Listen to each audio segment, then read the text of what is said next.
Attending our Salem Zoom info session. My name is Elizabeth Purdy. I am one of the admissions counselors at Salem. I cover the Charlotte area and a few of the surrounding counties. And then my fellow colleagues are going to introduce themselves right now. Hi, I'm Ray Celeste, and I work with students in Forsyth County as well as Virginia and up along the north area of the East Coast. I'm Anna Harris. I have the coastal area as well as the Sand Hills part of North Carolina and Guilford County. And then I also have a lot of the Mountain West. If you're from out of state, that's another part of my territory.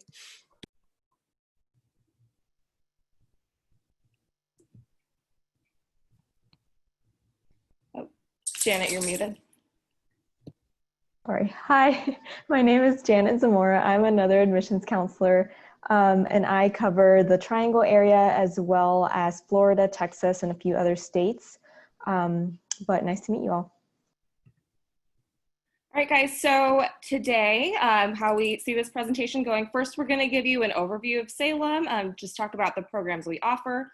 We have a student with us here today who's going to give you her perspective on life at Salem. We have a wonderful professor who will tell you a little bit about some of the programs we offer at Salem. And then we're going to give you an overview of the admissions requirements and all the information you'll need for your application. Awesome. So you may be asking yourself, what is a liberal arts college? What does that mean? I know when I was in high school, I was not sure of it. Neither were my parents. But I think what really, one of the main things that sets liberal arts colleges apart from other colleges is, first of all, it's focused on undergraduate education. So you might be doing research with your professors that some larger research institutions would kind of save for graduate students or PhD students, but we're all focused on undergraduate education.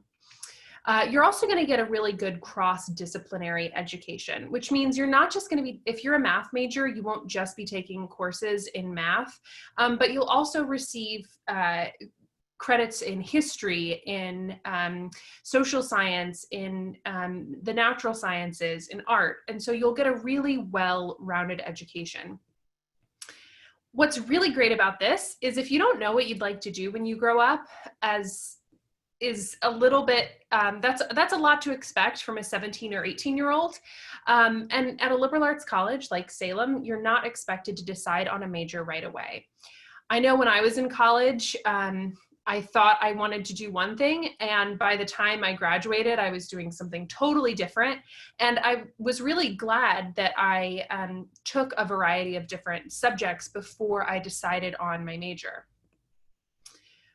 What's awesome about this as well is that you'll be able to look at the world from a variety of different lenses and perspectives. And so even if you have one topic area, you'll still look at that topic from many perspectives.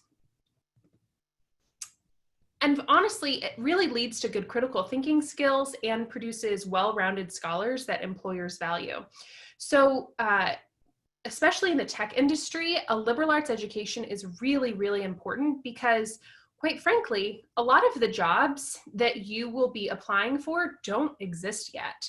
Our world is changing, and so if you are just preparing for a specific job, when that job becomes obsolete, or if a new job comes up, you'll need to know the wide range of skills, not just for that job, but how to succeed at all jobs and in life.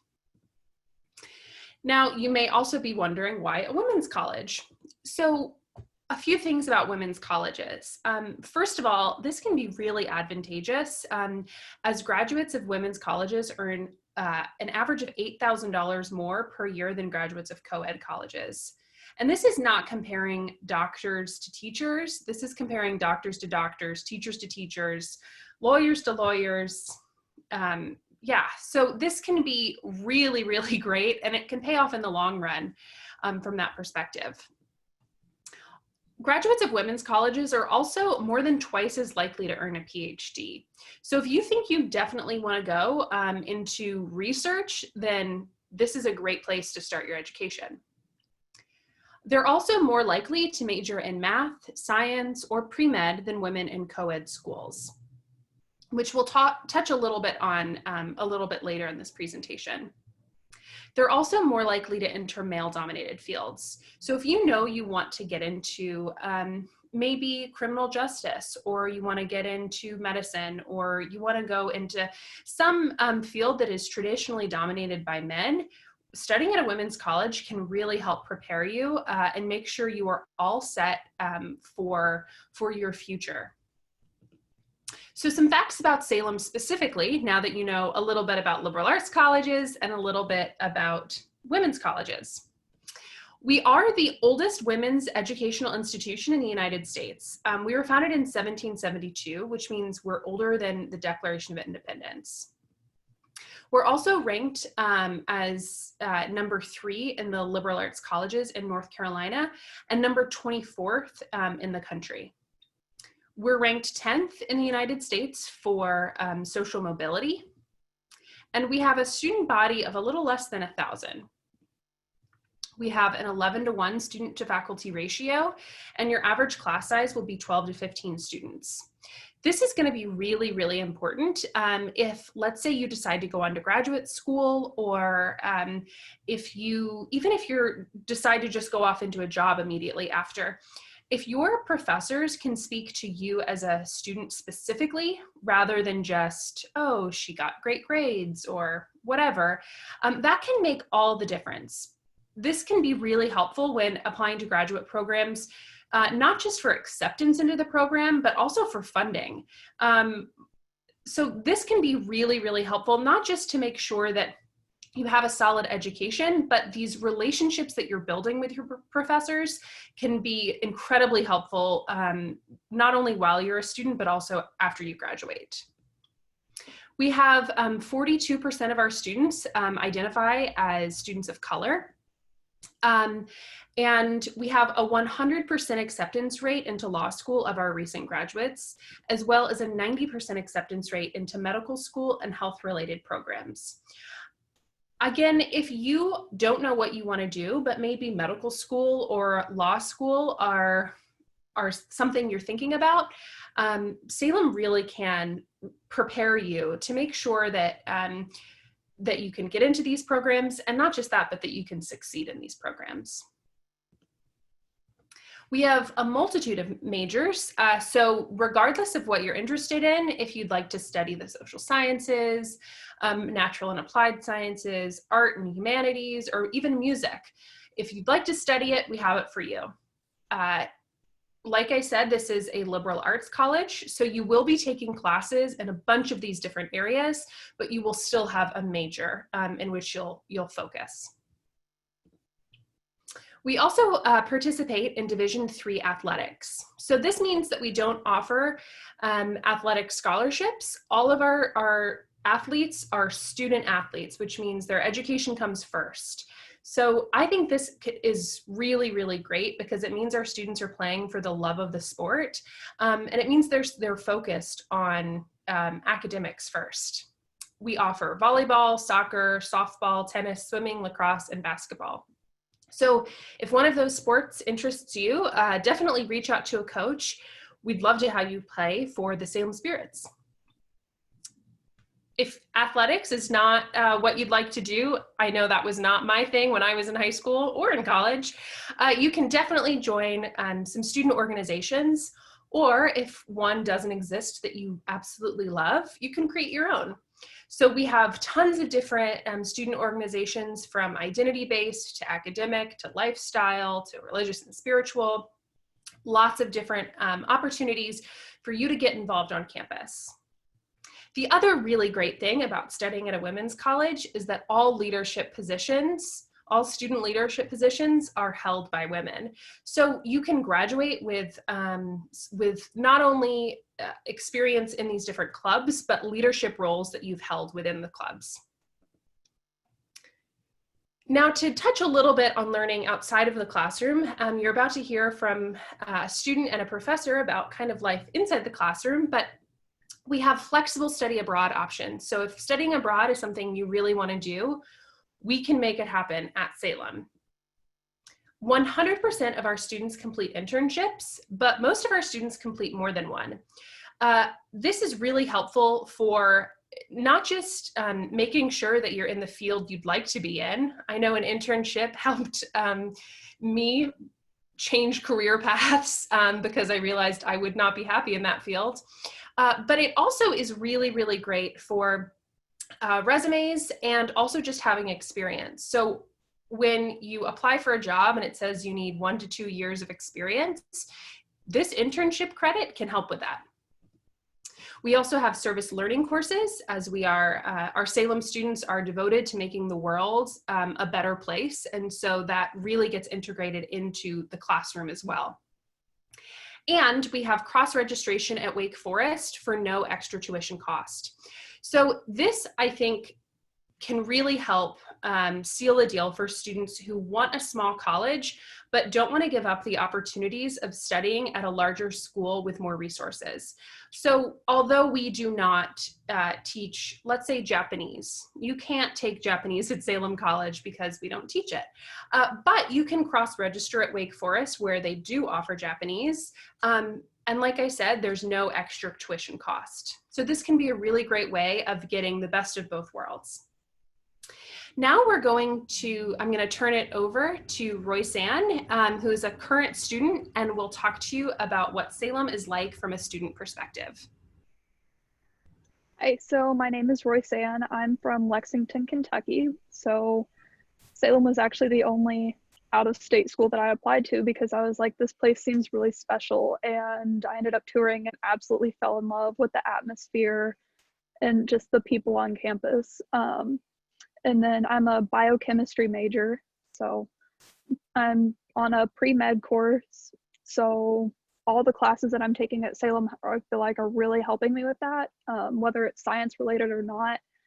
And the small class sizes help with that immensely. I feel like I really know my professors and they really know me, and that's a great feeling, especially working in like the labs that we have to do for science classes.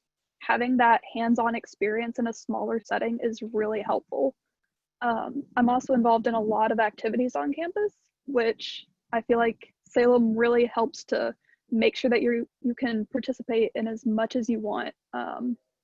So I'm the president of the American Chemical Society at Salem, and then I'm in the Biology Honor Society, and I'm an admissions ambassador, and I'm a co-chair for that. And I'm also involved in the honors program at Salem. And so all those things I would not be as involved in if I went to a bigger campus.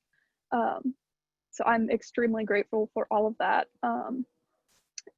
But one of the biggest draws for Salem to me was, the people. And just the atmosphere on campus is so special, and it feels like this really small environment where you get to know everyone.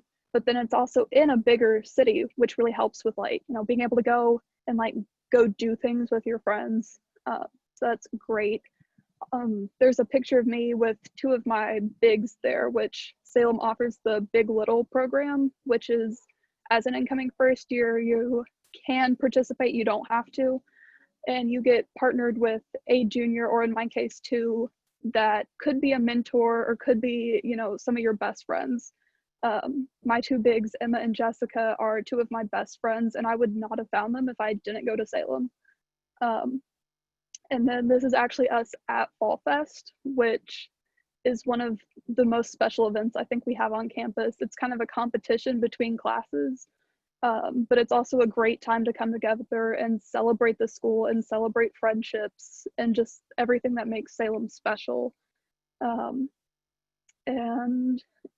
one of the things that Salem offers too is just the wide variety of events on campus. We have different events throughout the year that everyone gets to participate in, and it really helps with getting to know everyone and really feeling that sense of community on campus. And then Yeah, so Salem was, I toured and fell in love, and I was like, this is where I'm meant to be. So Awesome. Thank you so much, Royce-Ann. Next, we're going to hear from one of our professors, Dr. Katie Manthe. Okay, you guys can't see me, but I'm here.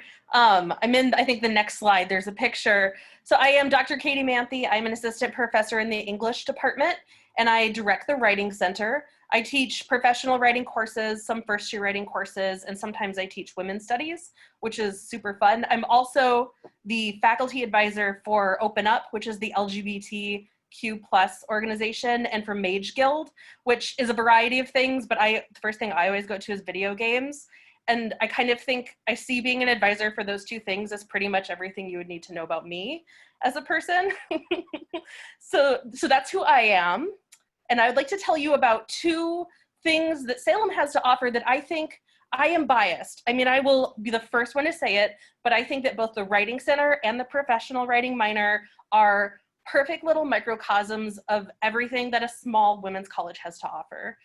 So this slide that you're looking at is a collage of the happenings in the Writing Center during, I think it was 2017. This was just the first one I found on my computer that we could put into this slideshow. But what you see here, so Writing Centers are tutoring services on campus, and they are usually staffed by students and offered to students at no cost. And so when the previous speaker was talking about internships, which is where you get to work for a company and get college credit for it, I think there was a question about that I'm sure will be answered later too. The Writing Center offers a lot of internships. And so we have people from all across the disciplines who come, and I train them as part of their job to be tutors. We call them consultants because writing is never a deficit. Writing is hard for everyone, even me, and this is my job. So consulting instead of tutoring.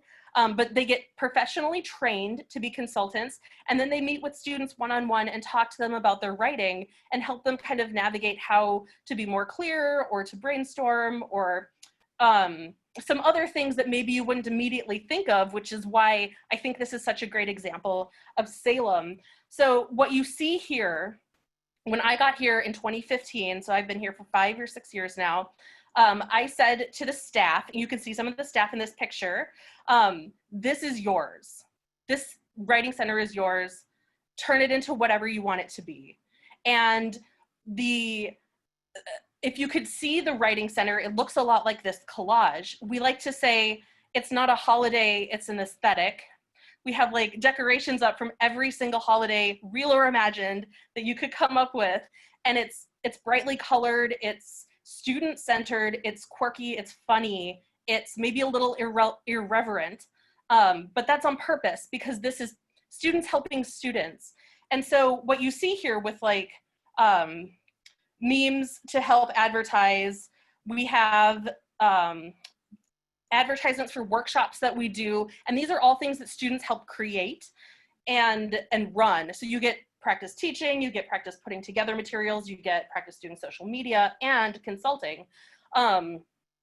The picture with everyone, we have a yearly trivia contest with the Quest Center, which is science and math, and it is not friendly. It is very competitive, and it's the highlight of my year. Like I'm not exaggerating. We almost never win, so this is the staff with a second place trophy, and we're very proud of it. The other thing I want to point out here is the picture next to it of the zine library. So we offer workshops, we offer spaces to be creative and do writing in a variety of what we call multimodal contexts, not just academic papers. We are a space for anything that is about communication with words in some form. And especially before COVID, we had a really strong zine library going. And zines are handmade books. It's short for like magazine, it's just the end part. And we had a staff, I had some people who were really into this, and they made it theirs. And they started a zine project called the Trans Embodiment Zine, and they kind of investigated like gender at a women's college.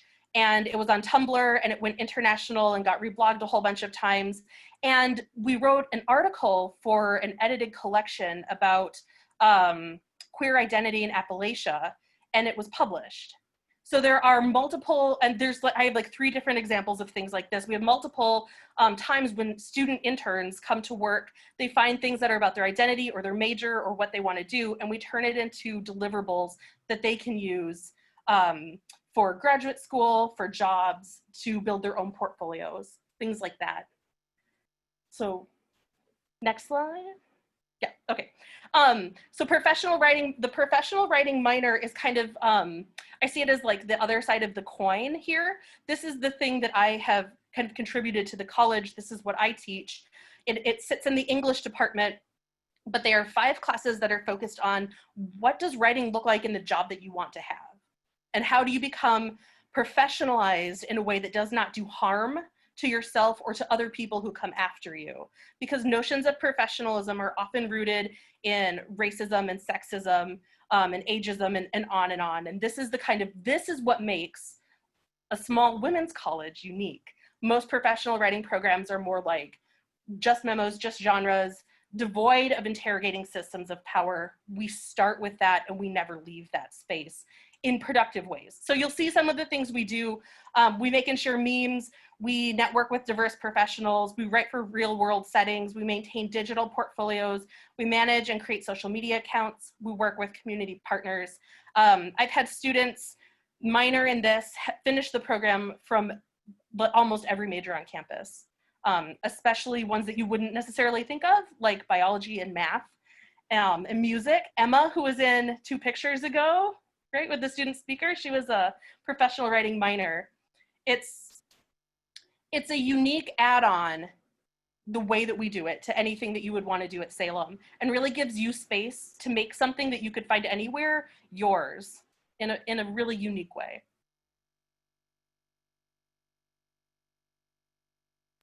Awesome, thank you so much. So we're going to get into how to apply to Salem and what our requirements look like.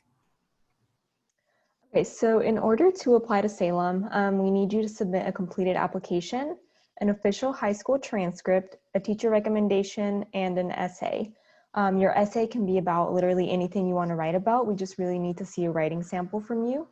And we are currently test optional, so you don't have to worry about submitting your SAT or ACT score. So it's a pretty simple application. And once you submit it, we get back to you within 2 to 4 weeks. So it's a really quick turnaround. To apply, you can use one of 3 different options. You can use our Salem application, which is on our website. You can also go through the common application if you would prefer to just keep all your applications in one place. Or you can also use a CFNC application. We'll accept either one of those, and we don't have an application fee, so you can apply for free, and we are rolling admission, so we would accept your application year-round. There's no deadline. Of course, the sooner you submit everything, the better it is for you, just so you can get a quicker decision and know kind of what to expect. And then I guess the bigger question is, how am I going to pay for all of this? And so before I get started talking about scholarships and financial aid, I want to tell you the difference between 2 main different kind of scholarships that you can receive. You can get merit-based scholarships or need-based scholarships. Merit-based are awarded based on your achievements, successes, and need-based is more on how much financial need you have, and it's usually determined by family income. One of the merit scholarships that we offer is based on your GPA. So there's no separate application for this one. When you submit your application, we'll just take a look at your GPA and your transcript. And if you have a 3.25 GPA or above, you will qualify for half tuition if you're an incoming first-year student.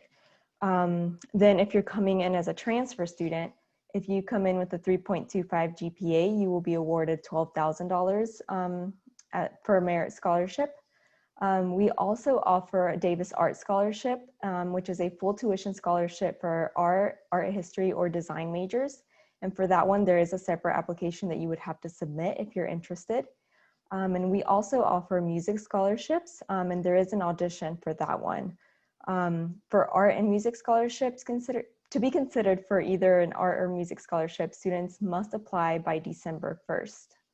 So that one is the only one that has a deadline. Oh, the Davis Art Scholarship has a deadline as well. I apologize. And then currently the need-based scholarship that we have is called the Salem College Promise. So if you're a North Carolina resident and you have an EFC which is below $5,000, then you would receive free tuition and fees at Salem College. Now this scholarship is based on your FAFSA, and it's based on your EFC. Your EFC is a number that you get at the very end of your FAFSA once you've completed it, and EFC stands for Estimated Family Contribution, which is just whatever the government thinks that your family should be able to pay out of pocket.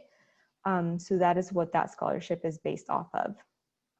And then if you receive the Salem College Promise, all you would have to worry about paying for is room and board. And that, of course, you can also try to get covered with outside scholarships that are not awarded by Salem. And lastly, I invite you to come visit us virtually, of course.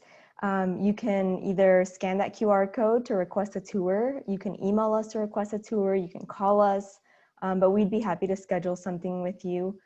We are offering live guided tours right now, so you will be able to sit down in front of the screen with a current student. They'll walk you through campus, they'll answer your questions, they can even tell you about their experience at Salem. So you can kind of get the experience that you would if you were coming on campus. So please do sign up so you can get a feel for what Salem is all about.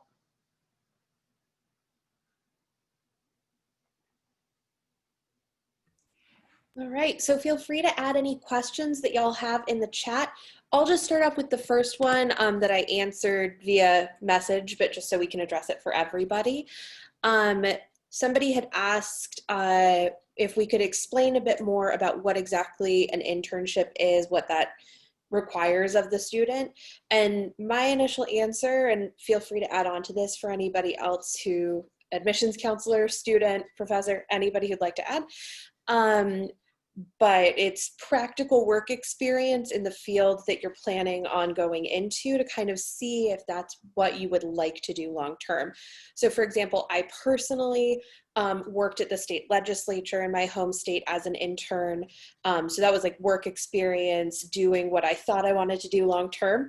And as you can see, that's not what I ended up doing. So it can be a good experience to kind of see, like, is this what I want to do? Do I want to continue down this road? Do I want to invest that kind of time? So that would be my answer. Does anybody else have anything they'd like to tag on to that? Yeah, I can add something. Yeah, thanks. So something awesome that Salem has is the Lucy Rose Center, which is a center for career development. And like, so anything, whether it's like building a resume or doing a cover letter, finding internships, finding study abroad options, that's done through the Lucy Rose Center, and that's with Collier Lumpkin, and she is amazing. And so that sounds like really daunting. I know, like, finding an internship as an undergrad can sound terrifying, but Salem makes it so much easier than some other colleges do, because we have the resources that, you know, it helps students. And then also Salem has an amazing alumni connections. So, you know, it's really easy to like find alums that might be able to help you get started in a career field, or like career or like pathway or whatever you're interested in. And they're great resources as well. All right, I'm seeing a second question. We'll just answer this one in real time. So Catherine, you asked, can you drive on campus your first year, or is it mandatory to stay on campus for your freshman year? I'll actually go ahead and open that up to our students, since you have very real-time experience with that, Roseanne. Yeah, so I believe it's like, if you're within, I don't know the oh, okay. It's okay. It's if you're out of state, that's actually fair that you might not know verbatim. Yeah. So the way that Salem does this is that we allow students to be commuter students if they're living with family in the area their first year. But otherwise, we do have them live on campus so that they can get that campus community experience. However, you are allowed to have a vehicle, you are allowed to drive, so everybody is entitled to a parking pass as a student. So you can purchase those through our public safety office, and there's a parking lot designated for students as well. you do end up getting the Salem College Promise, which again is the full tuition and fees, and you decided to commute, you would still need to you would still need to purchase a parking pass. So that's not covered under the Salem College Promise. Yeah, thanks for that transparency as well, Ray Celeste. Does anybody have anything else they'd like us to address while we're all here?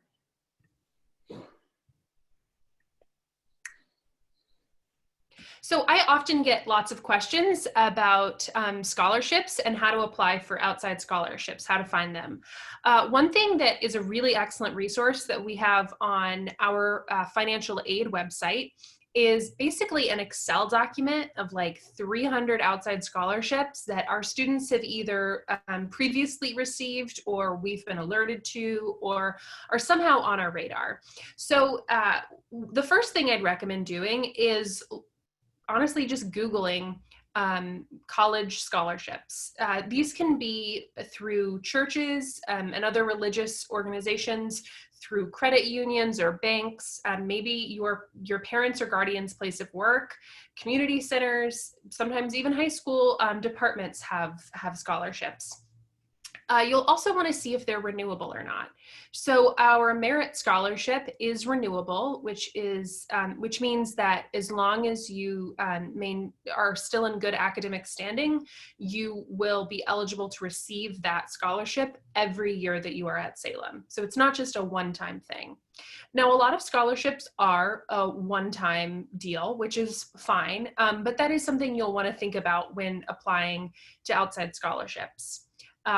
After you look through Google, and you can look on our website to find some of them are regional scholarships. So you need to live in a certain town or city or county. But anyway, once you decide on what scholarships, I always recommend making an Excel document, organizing the dates of when they're due, if they require an essay. When I was in high school, the scholarships that required the shortest essays were the most likely for me to apply to. And so if you know that about yourself, just be realistic and kind of prioritize maybe which ones you think will be the most popular scholarships, which ones are more realistic for you to be able to get. My little sister, I know she applied for a scholarship, and she got it because no one had applied in the past 3 years. It was at our parents' credit union. So there are lots of opportunities for outside resources to help fund your college education.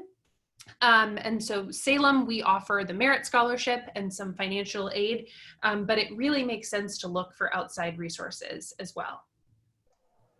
And going off of what Ray Celeste just said about her sister getting a scholarship because no one had applied for it in 3 years, I always like to tell students, apply for the big scholarships, but also apply for the small ones, the $100 ones, the $200 ones, because not a lot of people are applying for those because of the same reason. You know, they're like, well, $100 isn't going to go a long way. It will in the long run because your scholarships will start stacking up. So just apply for the small ones as well. You will have a higher chance of getting them most likely.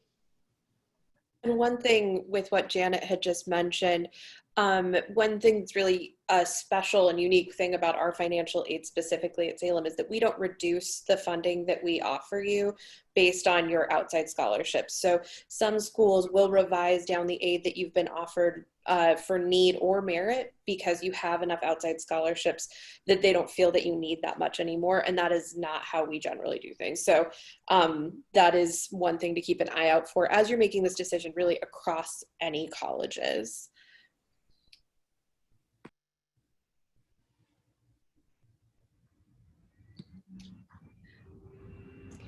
So do we have any other questions? There's nothing else in the Q&A, but if you guys had any other FAQs, I was just doing a quick brainstorm there too. Well, if someone has more questions, please feel free to type them in the chat box. But Royce-Ann, I oftentimes get asked the question, what do students do on the weekend? Or what is there to do on campus? What do you like to do in your spare time? And what does your friends at Salem do? So I feel like there's always options of stuff to do on campus. One of my favorites is just hanging out with friends. We'll study together or like go just hang out in someone's room. Some of my friends and I like to go into some of the common spaces in some of the buildings or like in our residence hall, and we'll play card games, that kind of stuff, which I'm like, that's a lot of fun. And then sitting in common spaces, you can make new friends and they just kind of come over and, hey, that seems fun. Can I join? And yes, of course. But, and then clubs, some have stuff on weekends, or just, in the Winston-Salem area, like within walking distance, Old Salem is right there. And on Saturdays, they have a farmer's market that even if you're not wanting to buy something, it's fun to like walk around and look and see. Obviously pre-COVID times, but and then there's like the Salem Square, which is really fun to sit out there and have like a picnic or just sit and watch, and people come through Old Salem with their dogs, so you can like watch people with their dogs, or like there's a bakery in Old Salem and coffee shops within walking distance. Downtown is within walking distance, but I prefer to drive. Even off campus, there's so much to do in the surrounding areas that I'm never bored. So we do have a question. Lily had asked, what kind of COVID-19 precautions are we taking? And that's something that we can speak to for sure. So I'll start out. We have gone fully digital this semester. As a precaution, we are a very small residential college. Our students live in close proximity. Our classrooms are quite small because, as you saw, our average classroom only has 12 to 15 students in it, which is great for social distancing if there was space for that, but we built the buildings to fit the students. And so our classrooms are quite small as well. So we are actually, as you can see, Roseanne is in her backyard. Actually, I guess you can't see us, my bad. But we are all in our homes separately right now. Still very much a community. There's still a lot of co-curricular activities being done.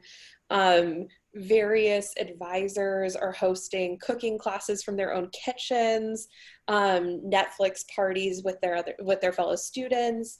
I've seen a couple of different classes being offered by RAs who don't currently have residents to assist, but they are doing that from a distance. So we've had everything from making pasta from scratch with Collier Lumpkin from the Lucy Rose Center, who went to culinary school in a past life, which is phenomenal, in Italy. So her work has been really cool to watch from afar, from a safe distance. And then, of course, we'll be very cautious when we are all back together, hopefully sooner rather than later. But this semester, we've decided out of an abundance of caution to be at home. One FAQ that I also wanted to touch on until we get another question, and again, feel free to add, is we do get a lot of questions about our test optional policy. And if that's not a term that you're super familiar with yet, if you haven't run across that too many places, we as a liberal arts college are really interested in a holistic review process as we're reading your application. And so I can tell you, we don't just put up a grid of like, they have this GPA and this test score, yes or no. It's not based on that. We don't have a minimum GPA. Of course, we do have standards and an acceptance rate, but we really do read your essay when you're applying. That is not the case with all colleges, but I can tell you that all of my fellow admissions counselors and myself actually know our students by the time that we've accepted them, at least a snapshot of who they are. So one thing I would always encourage is really spend a little bit of time on that writing sample, even if writing isn't your forte.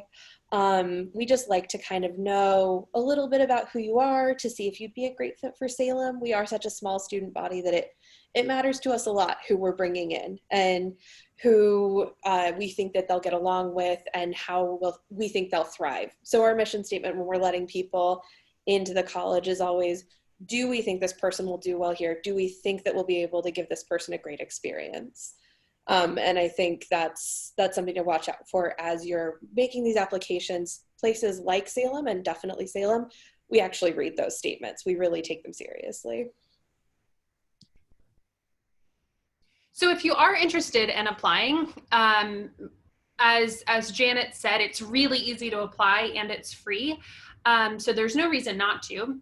With the essay, as Anna just mentioned, it doesn't have to be a personal statement just for college. If, let's say, you wrote a paper for an English class or a history course and you're really, really proud of it, we would love to read that. I know last year I read half of someone's first chapter of a short story that they had written, of a short novel, I guess is a better way of putting it. It was quite a few pages. I'd recommend sticking to 2 or 3 tops. I think I read about 14 pages of that student's first chapter, but it really did give me a good understanding of what they were passionate about, and I could see their really strong writing skills. So we would love to see that through your writing sample. The other thing that's important to remember is the FAFSA. So as Janet mentioned, that is how our need-based aid gets awarded. So the FAFSA is now open for this upcoming school year. So if you're a senior, now is the time to do it. I think it just opened today. Today's the 1st of October. So maybe just wait a couple days. I know sometimes with the government websites, when things open up, it can be a little bit tricky.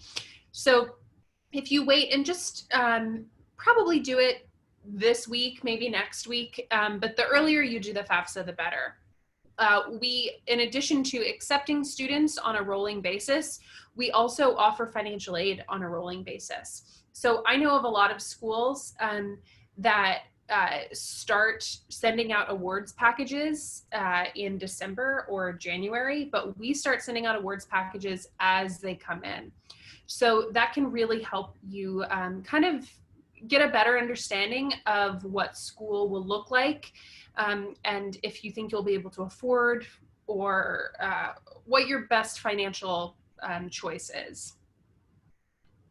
I'll also note that we are need blind in our admissions process.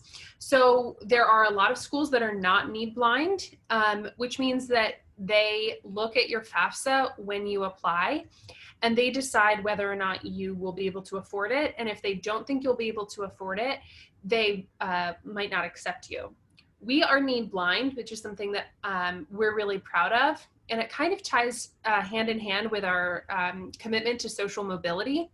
So even if you don't come from a lot of money, that will not prevent you from being accepted into Salem. We are really committed to educating women and educating people who education has sometimes been withheld from. So social mobility is a core aspect of the Salem values. So if that's something you're worried about, Salem, like we've talked about before, might be a really good place for you.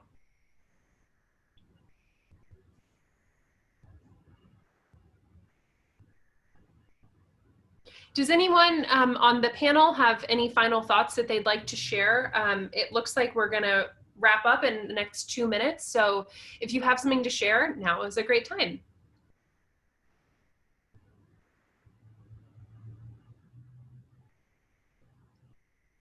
One thing I'd like to highlight, and I know we had a slide about it already, but I would really encourage y'all to go ahead and sign up for the virtual tour option.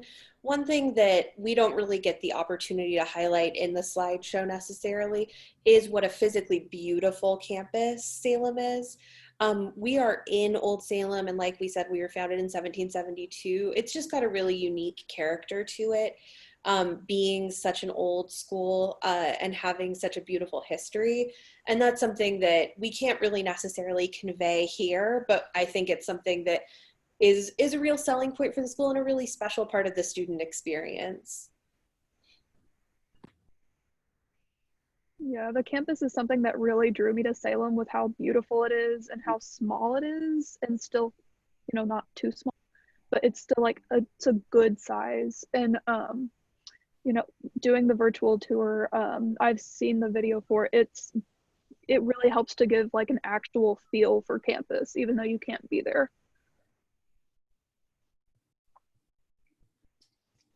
Awesome. So I'd just like to remind everyone that if you would like to apply or if you have any questions, please feel free to ask. We have our phone number right there, as well as the admissions email, but you can also just schedule a tour.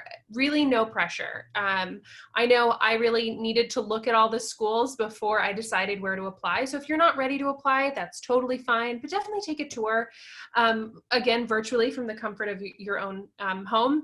And we look forward to welcoming you to campus. All right, it looks like that is the end of our time. Thank you very much. I'll have a good evening. Thank you, you too.